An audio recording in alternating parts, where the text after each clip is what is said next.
Good morning, guys. Today I will start explaining imagination.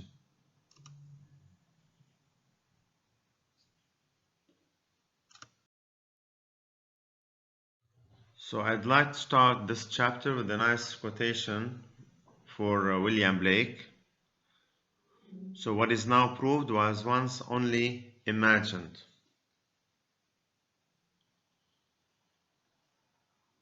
A good example about this would be the novel The Eyes of Darkness, published in 1981, in which the author in a way knew or predicted about the corona disease.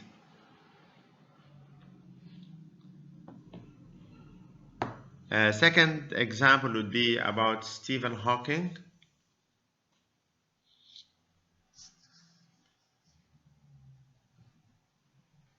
He predicted about the artificial intelligence. He was fearful that developments in artificial intelligence will give rise to a new form of life that will outperform humans. And this is what is happening, or what is going to happen in the future.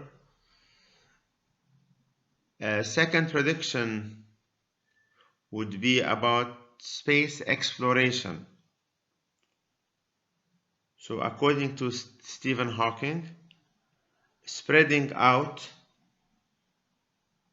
may be the only thing that saves us from ourselves. I am convinced, and here I quote, of course, Stephen Hawking, that humans need to leave Earth. So maybe he is right.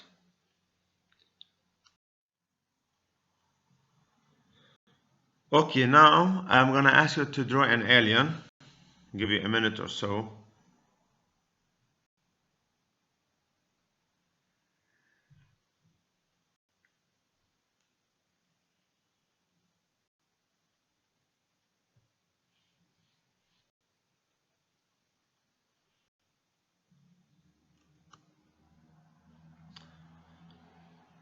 So your alien must look like one of these drawings. If not, you must be an alien. I'm just kidding.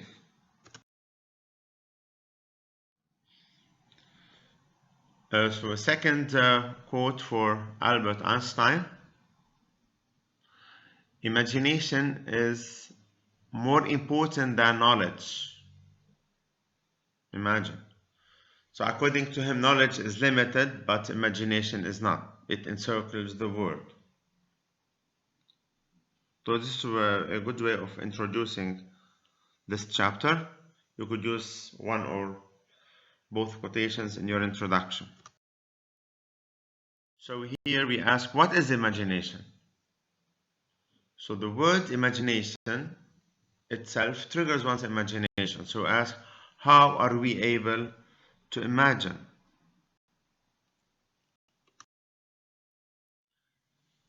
So according to Immanuel Kant, imagination is the power of representing an intuition, an object, even when the object is absent. And here I can add that even when the object does not exist, because you could imagine anything.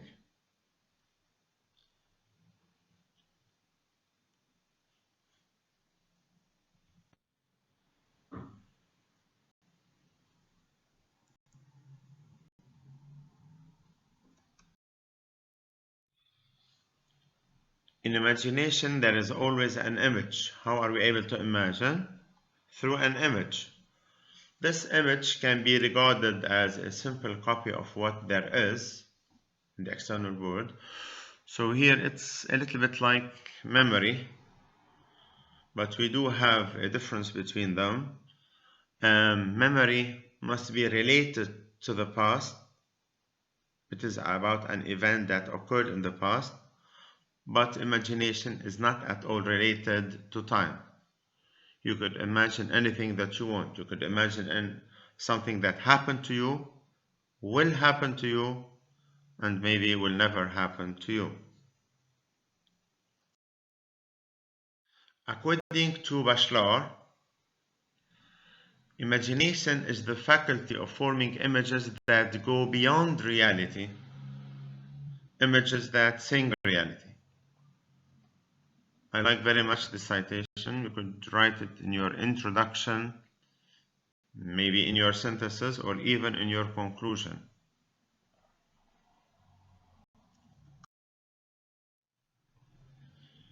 So no matter what is our definition of imagination, generally speaking, imagination is the mental faculty, sometimes thought to include all acts of thinking about something new maybe to us, or not currently perceived.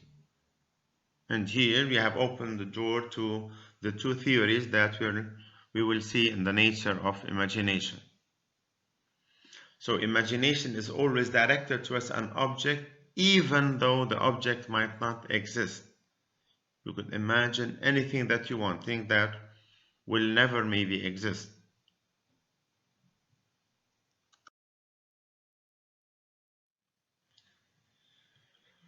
As we know in the introduction, we start from general to specific. We show the importance of the topic, we define the word, and then we mention the two opposing theories, we expose them. So here it is another way of exposing or writing about the two theories. So we say that in the 19th century, the empiricists explained all psychic life by the mental image, and here we're talking about the first theory, which is the empiricist.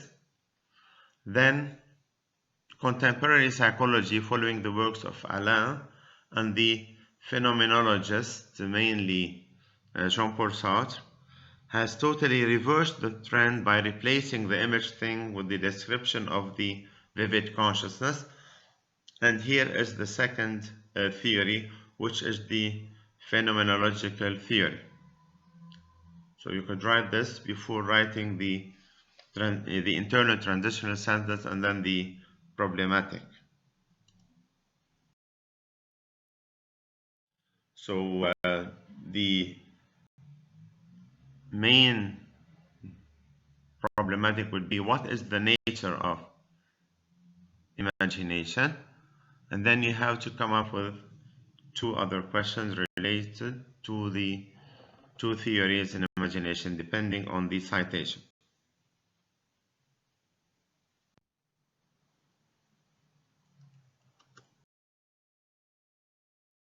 So the first theory is called the empiricist theory. So how are we able to imagine? So for the empiricists and the classical psychology, we are able to imagine because of an image. And the image is the remains or the residue of perception. So we are able to imagine things we have already perceived. And the image would be like the residue of our perception. So the reflection of the object in consciousness implies the conception of cerebral localization. The mental image has as material support a trace of perception caught in the cerebral substance. So if I ask you to imagine a person you have seen many times, you are able to do so according to the empiricist. Why? Because you have a trace caught in your cerebral substance, because you have seen, you have perceived this person many times. But if I ask you to imagine another person, a person that you have seen only once, and I ask you like 2 or 3 weeks later to imagine this person, you are not able to do so, because you have only seen this person once, so you don't have enough of the material trace which supposed to be caused in your brain because you saw him only once. And this is always according to the empiricist theory. So the image would be the reproduction of the perceived image deposited in the mind like a photograph in an album.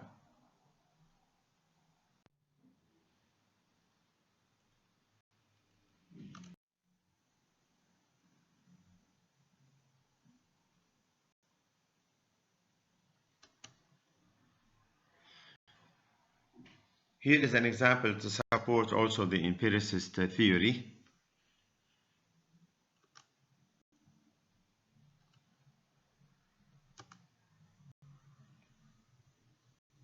Which the example is the unicorn. So this is man-made because unicorns do not exist. And the second example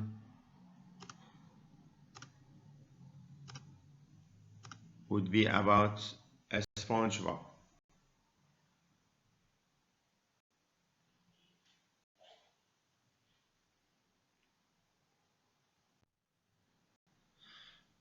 So for the empiricist, man cannot invent anything. Everything is found in nature. An example, it would be the plane. If it weren't for the bird, man wouldn't be able to invent the plane.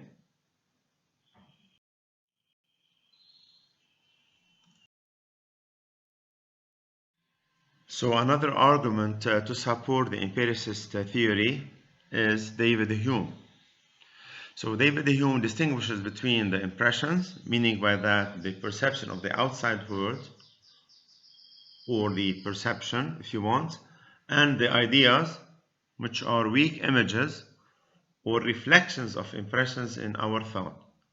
So first we get the first impression, we perceive, and then we are able to imagine what we have perceived.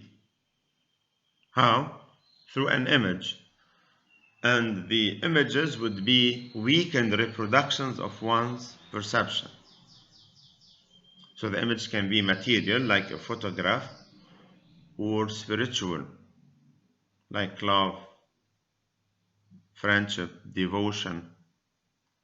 So the mental image would be like a simple reflection of one's perception. And here I advise you to go over Sophie's World again and read the chapter David Hume.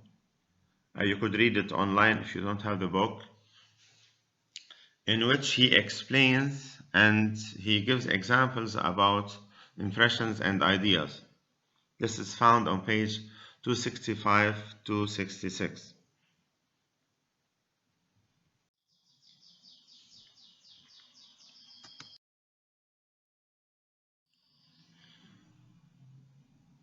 So we're still in the empiricist theory.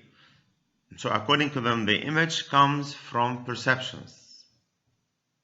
A good example would be the born blind people. So if you ask a person who was born blind to imagine a certain color, he wouldn't be able to do so.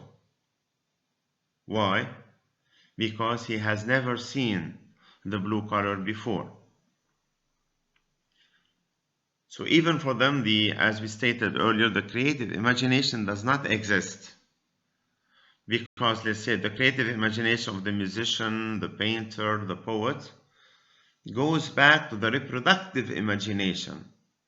But the artist, or the painter, or the musician will express it in a unique and unexpected order, the images that come to him from perception. So first he has to perceive first and then to imagine. So imagination would be the result of our perceptions. So the musician, let's say, he is talented in his field, he is able to come up with a new melody, nice one, because he is gifted in this. But he didn't actually invent the melody because everything is found in nature, and this is always according to the empiricist theory. And here is a nice video to support this idea.